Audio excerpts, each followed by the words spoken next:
first, let me say it's an honor and a privilege to be associated with NYLA on the advisory board. I guess I really became involved through Kevin Killer because I've known Kevin for a long time and I knew his parents and I believe in the good work that he's doing. And so when he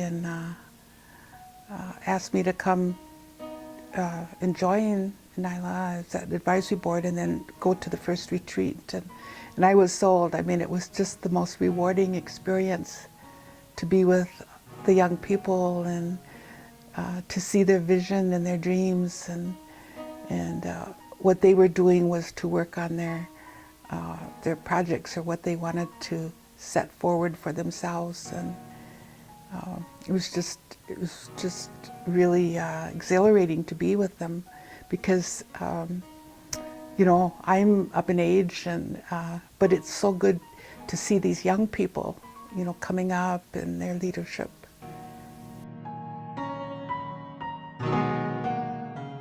Well, we're put on this earth, you know, with all different talents and to go forward with whatever that talent is, whether it's working in law enforcement or education or healthcare or whatever. And that's how our people have survived for centuries, and that's what the times might be different. You know, we carry a briefcase maybe and computer instead of a weapon, but that's our weapon today. And so as these young people develop and educate themselves and go forward, you know, it's going to help our people.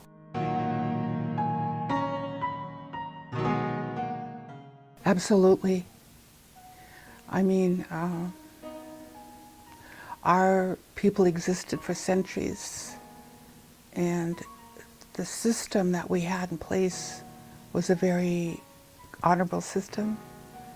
I mean, we had our war societies, but we also had our wisdom societies and advisors. And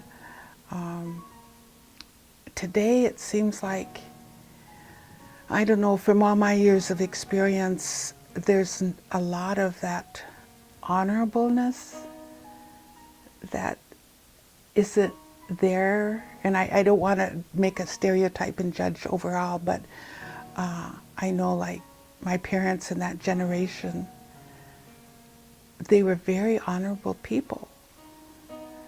And because they lived the values, you know, that we have as Indian people, you know, the values of,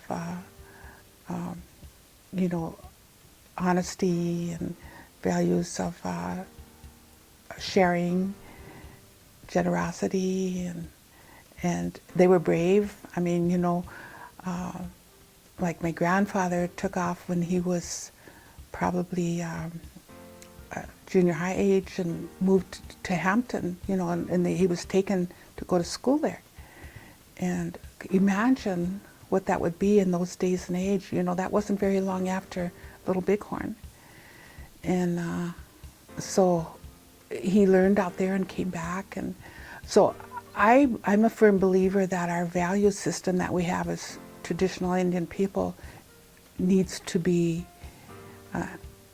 more brought back or incorporated, or we need to learn from the grandmas and the grandpas, and that includes the language and the culture, because you can't separate the language from the culture. I guess my reward is seeing young people go forward and grow and develop and pursue their visions, you know, because each student at NYLA has put together their project that they want to work on. And there might be a learning from maybe a setback, but it's a learning situation. And then, you know, how do you go forward with that, with, you know, that setback, and maybe try a different direction. And I've seen a lot of our NYLA students go on, and we've got those that are finishing college, and their ethics that they had with them maybe, or maybe they learned it at NYLA, or it was fostered among all of them. But I'm so proud of them and what they're going to do now and go home and keep this movement happening.